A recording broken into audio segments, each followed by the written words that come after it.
Alright, this is the May 2022 backyard garden tour. These are the perennial purple tree collards. Huge leaves, you can eat these all year pretty much, but they're the best to eat this time of the year when the leaves are kind of all fresh and purple colored. Got some arugula here. These are some cuttings I was trying to do of fig trees. I'm not sure if it's working or not.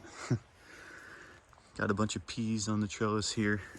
There's a bunch of seeds like beets and carrots and stuff planted throughout here. Another couple peas here. That's garlic. Got a kale right there. Another kale over there. This is a miniature greenhouse I made out of some old windows that we took off the house. I've got a couple tomatoes in there. It's mostly just to protect from the cold wind. But there's actually already tomatoes, which is like the earliest I've ever seen tomatoes on my plants since I started gardening like 10 years ago. So that variety is pretty cool if it actually produces stuff this early. This is another bed. It's been raining, so there's so many weeds. So I'm trying to keep them clear of where I'm growing the vegetables. There's some beet starts throughout here and some potatoes. And then along the beds, I have a lot of different random things, like that's a leek, or a garlic. Hard to tell the difference. I've got another kale, some fava beans, beet starts. This is either garlic or a leek, and more garlic. I've also got some elephant garlic in here. I think that might be what this is, the huge garlic. Some more beets in there, a bunch of seeds. Hard to keep track of what seeds I even planted, but they're coming up now. Some potatoes. This is all chives. So basically I have endless chives now because you can take them by the root and pull them out and then spread them kind of like little flower bulbs and just put them wherever you want. And then they also make flowers, which is pretty cool. And then got some more potatoes, some strawberries, broccoli, some kale, more chives. It's hard to tell what's what right now because it rains so much that there's all these weeds that are coming up, but you can't really do anything about it. Plus they flower, so they're not the worst weed ever. Another kale. Got some perennial ground cover stuff in here too. More chives. This is a big, well, there's a few onions. This is just a tomato cage with a brandywine tomato. This is just to protect from the wind. I don't really like having any plastic out here, but kind of have to this early in the year. This is some other perennial ground cover. Then there's random flower bulbs that pop up throughout the year. So that's pretty much this bed. The trellis later on, I'll put those cherry tomatoes up this trellis and take away the greenhouse. All right. Now here is another bed. So we've got some raspberries that are going to be trellised up once they get taller. This is a trellis I just made. That's a giant grape I've had here for about 5 years, and it comes, so this year it'll actually be coming down. Hopefully I can pick grapes from above instead of having it drooping over the ground where it was covering up this whole bed last year. Got some comfrey. So this stuff is cool because it flowers and like hummingbirds like it actually, but you can pick it off as it grows and throw it on the ground as mulch, and it feeds your plants like fertilizer. So I've got a lot of that planted throughout the garden. More tree collards, more kale. This is a different kind of kale. This is another what is that, raspberry. And then there's a big raspberry there. More comfrey. So this stuff's just pretty much everywhere, but the more the better because you can basically mulch everything with it. There's more comfrey. Then there's a whole bunch of chocolate mint along here and a bunch of random ground covers and flowers that come up around here. This is a pond that I dug a few years ago with a shovel. It's like 4 feet deep, and I put a pond liner around it and got all these rocks to put around it. Then I got these from the Oregon gardens. Took a couple little starts and threw them in here, and they spread out, covered the pond, so now it looks a lot better. Over here I've got tons more comfrey. So it's basically around the perimeter of the whole backyard there's comfrey, and throughout the summer and spring I just cut it off and use it as mulch. So here's a lavender. These are fava beans. So these are actually a pea, and they're really good when they're ripe. You can eat them out of the shell, and they're like a giant pea basically. But they also fix nitrogen in the ground, so they're really good to have. They basically feed all the other plants. And then this is more chives, more elephant garlic, onions, some purple broccoli coming up. Purple broccoli, more tree collards, more broccoli. We've got a patch of Jerusalem artichokes that come up.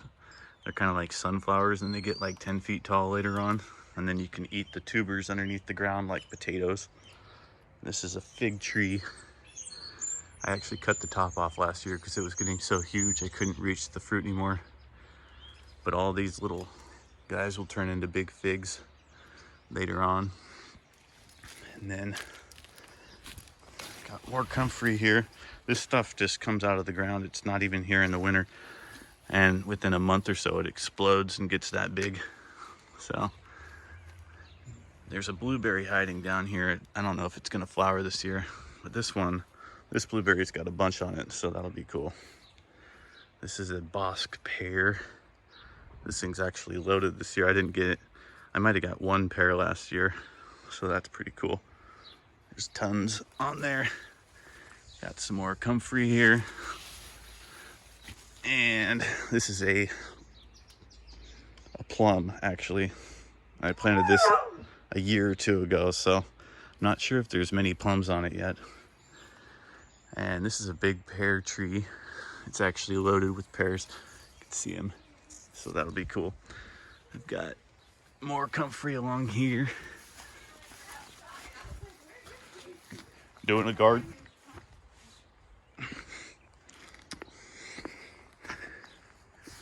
And back here, this is kind of like a meadow area. I planted grass seed here and haven't messed with it. There's actually a hazelnut tree that a bird had dropped somewhere else. It buried a seed in a different part of my yard, so I transplanted it back here into the corner, and hopefully it'll grow up into the sun. Right there. Got some more comfrey. This is the compost bin that I emptied this year. Here is a big currant bush, and these are really cool because there's hundreds of them on there this year. And then this is a goji berry or a gumi berry, I think. Something weird. A couple artichokes back here. This is a peach tree up here. I think the bottom half of the peach tree somehow died last summer. I don't know if it was because it got like 120 degrees for that day or two and scorched it, but that really sucks. It's still alive at the top, and I can see peaches up there, but I'm definitely bummed about that. There is a pear tree over here. This is a 4-in-1 pear. Looks like it's got some on there, and then there's raspberries growing around it, kind of using the peach tree as a trellis. More comfrey, and then put a tarp over all my compost I took out of the bin. Oh, and there's seeds coming out. But this I'll just use each time I plant something new, some new vegetables or whatever. But I don't want the rain to turn it into mud. So I got that over there. More comfrey. Now this is my garden shed. It's hard to put any doors on here, so I decided to put these curtains over that are kind of like a forest scene to make it not look too ugly. But what I decided to do last year was move these huge rain barrels into here inside the shed. So that's like two 400-gallon tanks hiding behind here inside the shed. I put this long gutter on that comes down and it feeds the rain barrel tanks. And then on top of the tanks, I can store all my old lumber and stuff. So that'll be cool, because then this side of the yard I'll be able to water using just the rain barrel tanks. And then I've got a nectarine tree. It's got some leaf curl because of the non-stop rain in April and May. So that's the tricky part about peaches and nectarines, is if it rains a ton, they get this curly stuff on the leaves, which can make the fruit fall off.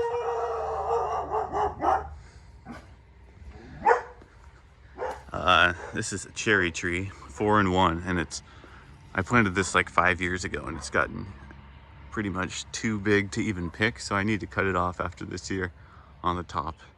But it's freaking loaded with fruit. There's like thousands of cherries on it this year, so that's really awesome. And this is a 4-in-1 apple tree, so there's 4 varieties of apples, and this thing is also absolutely loaded with stuff. So I think that's about it in the backyard. I'm gonna go out this way. I've got a little side yard. I planted a couple more of those purple tree collards, and then here is a fig tree that actually produces the most, and I cut this one off as well because it was getting really tall and kind of falling over sometimes. This is the camper van project I'm working on. Gonna come to the front, and basically the front yard has gone insane because of the rain. Like, here's artichokes, kale. Like, these weeds are out of control. I keep picking them and they just keep coming.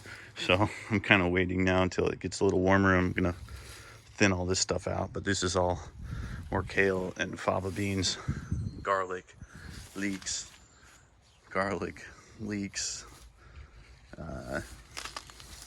pretty much all the same type of stuff here. Another artichoke, some lavender, rosemary, some more blueberries. We got a lilac bush, currants, more artichokes, another fig tree out here.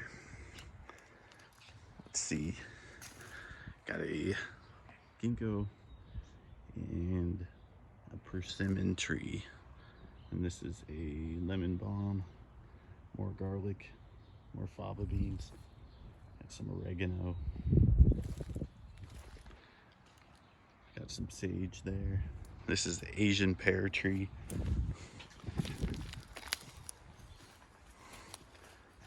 And I'm gonna cut it off there because I gotta go.